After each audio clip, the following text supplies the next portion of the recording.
Və bunun dəlillərindən biri də sahabə Cübeyr ibn Mut'im radiyallahu anhudur.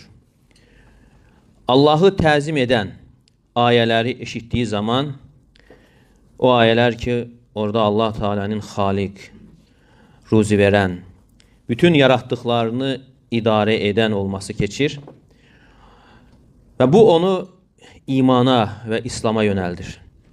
Və o özü deyir ki, Səmi'tun Nəbiyyə sallallahu aleyhi və səlləmə yəqra'u fil məğribi bid-dur. Yəni, hələ iman gətirməmişdi. Deyir ki, mən Peyğəmbər sallallahu aleyhi və səlləmin məğrib namazında Tur surəsini oxuduğunu eşitdim. Bu ayə çatdığı zaman əm xuliqu min gayri şeyin əm humul xaliqun. Onlar heç nədən yaranıblar, yoxsa onlardır özlərini yaradan. Əm xalaqus səmavati vəl arda bəllə yuqinun. Yoxsa onlar göyləri və yeri yaradıblar. Həqiqətən onlar, əksinə onlar iman gətirmirlər. Əm indəhum xəzainu rabbikə əm humul musaytirun.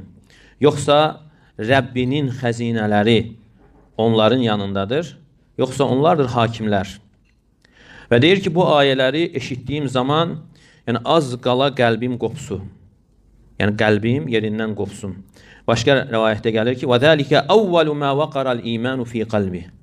Yəni bunu eşitdiyim zaman, yəni ilk dəfə iman onda qəlbimə yerləşdi.